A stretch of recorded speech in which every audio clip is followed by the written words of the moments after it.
So here's an idea of what one of my meals is like, and just times this 5 times a day. About 8-ounce ribeye with a shit ton of mashed potatoes. And this is what Marina's meal is. It's polar opposites.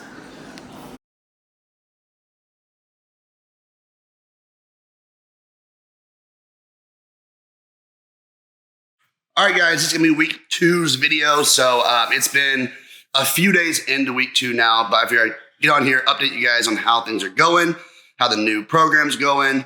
Not a lot to say, not a lot has changed.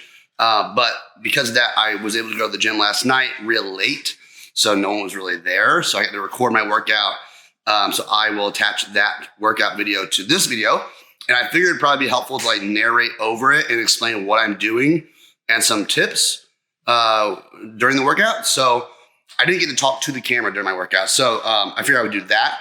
But if you guys would prefer, if you like that, then tell me. If you don't like that, you would prefer just literally seeing like a workout with music behind it, then let me know that too. I can do that in the future videos. But anyway, so if you guys remember before this program, I had a coach and I basically was eating all meat, a little bit of greens, no carbs. And I was losing weight, but I don't think it's because it was no carbs.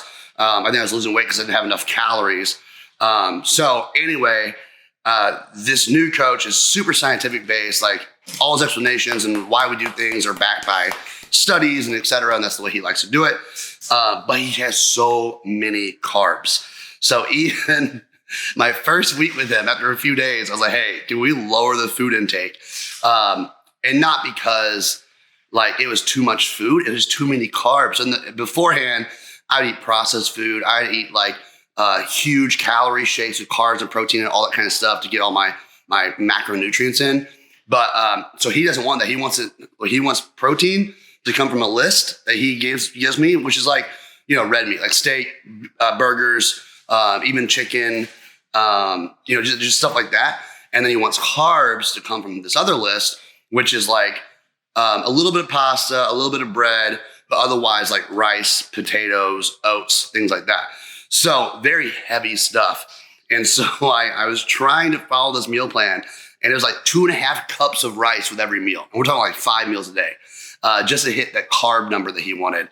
And then he also said, carbs can come from sugary drinks like fruit juice and stuff. I don't drink a lot of fruit juice, and like I would rather all my like calories to try to come from like good dense foods and not like liquid drinks. So anyway, that's how it started. So I already had to ask him to lower my food. So he did so.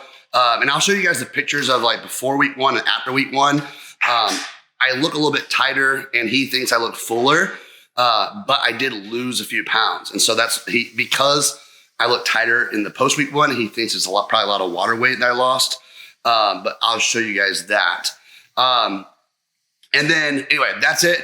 So then, at the end of week 1, I negotiated with him. I said, look, it is way easier for me to eat protein and less carbs. So at the end of the day, if my calories are where they need to be and my protein goal has been hit, does it really matter whether it's protein or carbs that I fill up on to get the calories? And he said, well, at the end of the day, protein will basically turn into carbs after your body uses all it can, and then it has excess protein. He said basically it turns into carbs in your system, and protein is expensive. So why pay extra for protein when it's just going to turn into carbs anyway, where carbs are cheaper? And I'm like, because I can't eat these heavy foods. That's why. So he adapted a little bit, which is what I think a coach should do. You should always have a coach that's like willing to work with you and not just say like, this is the way it is, do it or not. So he increased my protein intake, lowered my carb intake. Still not crazy easy to hit. The carbs are still kind of high, but anyway, so that's what we did. So things are going well. I went down to like 162 or 3 at some point, and I'm back up to like 165 now. So yeah, I seem to be gaining very slowly, which is kind of what he probably wants, right? He doesn't want me to like put on a lot of fat, where I'm like, no, I need that scale to go up. Let me just eat whatever. So we'll see how it goes. Anyway, that's the update for this guys. Things are going well. I do feel a lot heavier on carbs, so I actually kind of miss the all protein kind of diet. because I felt really light. And he said what's really weird with me is that, my appetite seems like it increases when I just eat more protein and less carbs. Where if I eat carbs, I'm kind of fuller for longer. He said normally that's the opposite with people. But yeah, he was blown away at the fact that I lost weight last week. He's like, you are so many calories. No other client of mine can do this as well because I have CF. So he was just like, you have an insane metabolism. So that's kind of like what sucks about hiring a new coach or getting a new doctor or anything like for that matter is like they have to learn about you and you have to build trust with them and learn how you work. So like, the first few weeks are probably going to be this like learning period before we really like get in to see some really good progress. So that's it. I will share this workout video next with you guys.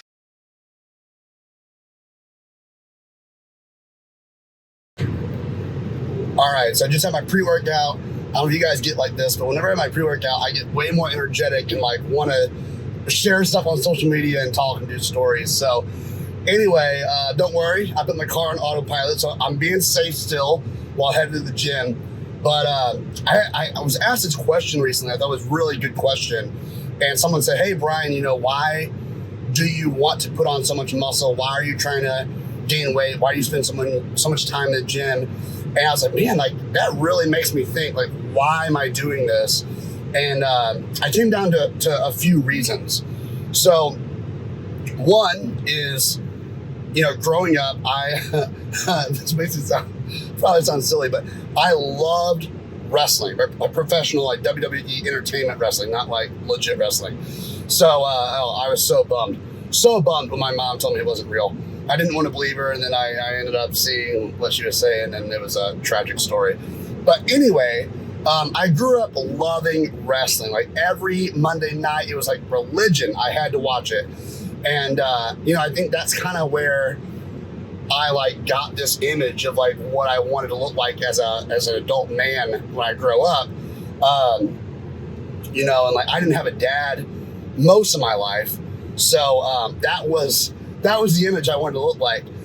So that's the one, and that's where it started.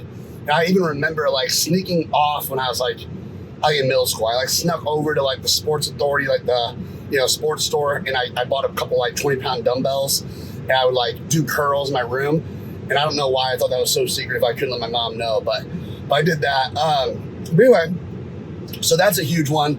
Another big one is just simply the cystic fibrosis, guys. Like, having CF, like we've always been told we're gonna be super thin. We're not gonna be able to work. We're not gonna be able to play sports. We're not gonna like look as big as the other people.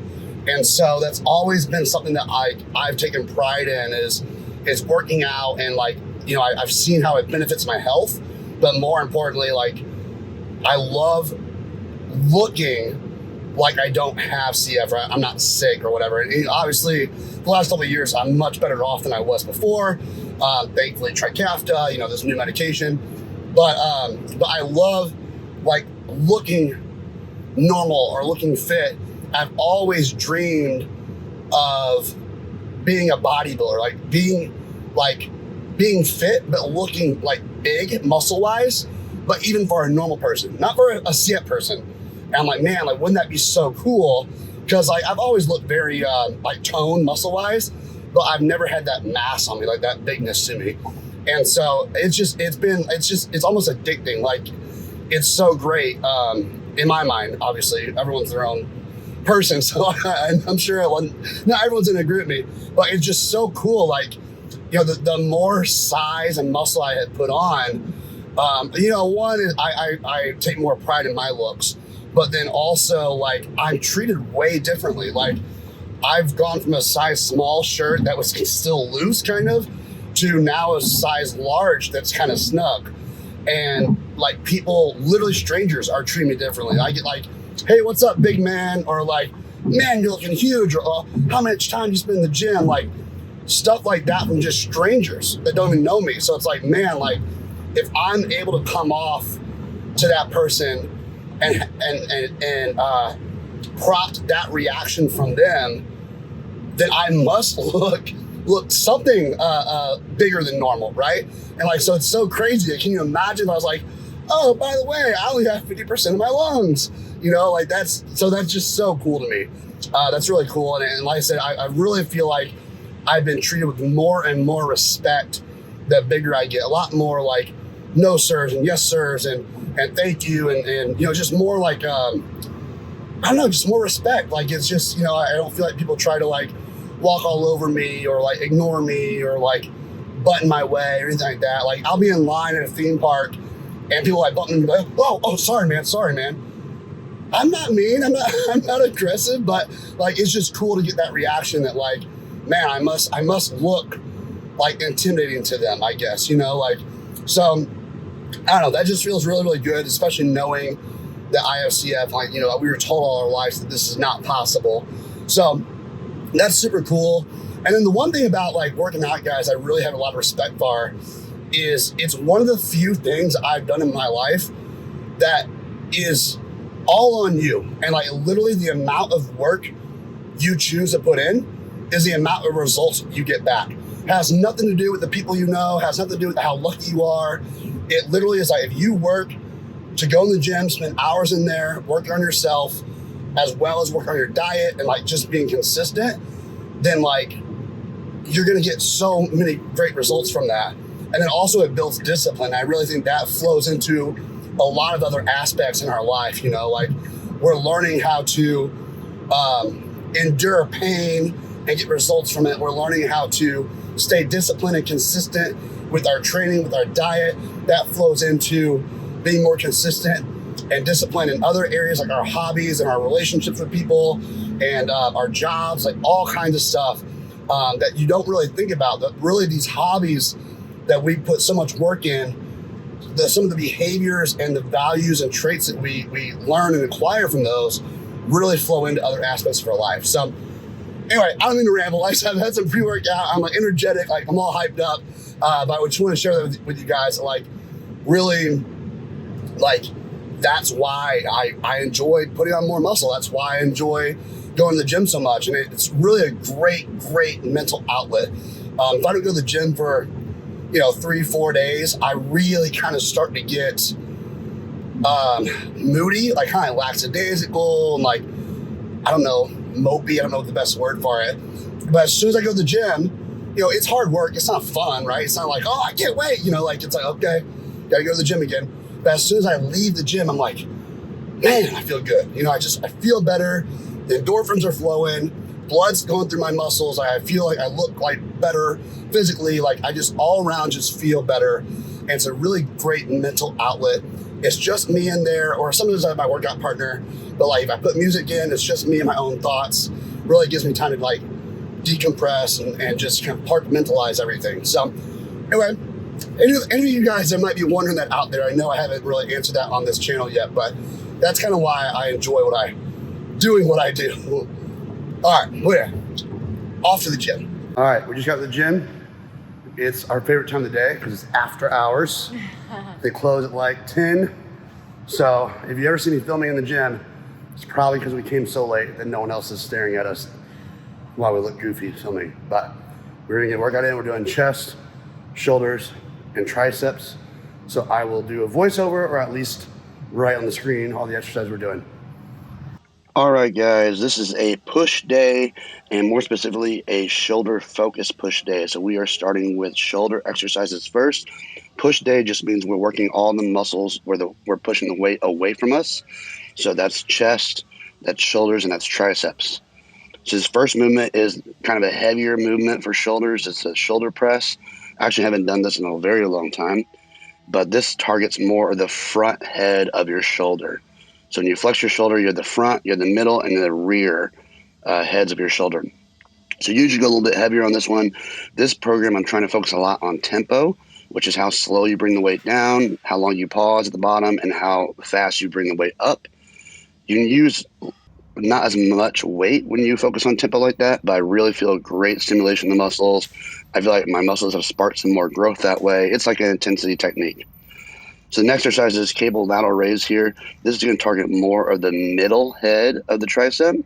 So kind of get that roundness, the shoulder. You kind of get that roundness of the shoulder.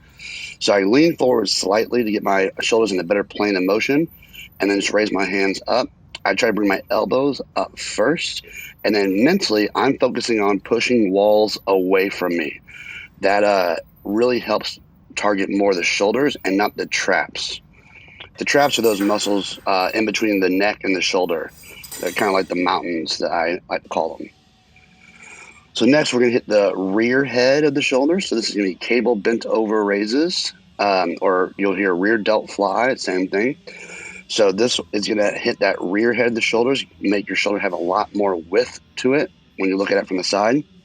And again, we're going to try to keep a very tight bend and on our elbow. Let the weight come or our arm come in front of us, and then real fast squeeze it back and up. So you're going to hit the rear part of your shoulders. And each week we add more sets to this as progressive overload. So next week we'll add an additional set to all these exercises. So you kind of want to either increase the weight each week or increase the number of sets. And that's what's going to help with hypertrophy, or AKA muscle growth. So obviously we moved on to chest here. So this is a heavy chest movement, which I haven't done actually in a long time. I hit my 1 rep max, so it's 265 a few months ago, and I've just been doing machine presses since then. So this one, again, we're hitting chest. We're trying to pay attention to tempo, but I'm tired here, so I didn't do great at it. But that's our heavy chest movement. And we're going to do a light chest movement here, which is machine fly. So on this one, you really don't want to use a lot of weight, and you want to be really slow and precise with what you're doing. So what I do is I pull the weight together. I'll slowly let it lower till I feel a stretch in my chest, and I bring it together fast again. So this is great at pumping a lot of blood in your chest, really getting a good just pump overall, a great muscle or chest stimulator. So your chest really gets worked when you bring your inner elbows kind of closer together. So when you bench press, you're kind of doing that. When you do this fly, you're definitely doing that. But again, this isn't really a movement that you can go super heavy on. You really want to be concentrated and just get a good squeeze, and that's usually going to spark the best results. You see my workout partners here just standing around. That's Marina over there on the phone, and that's my buddy Andrew over there. That's my big cheerleader. Andrew's come a long way. I've been training him for about a year, and he's looking great. So we're moving on to triceps here. This is going to be a heavy movement to start with for triceps. This tricep dips. It kind of hits the tricep overall and sparks the most growth.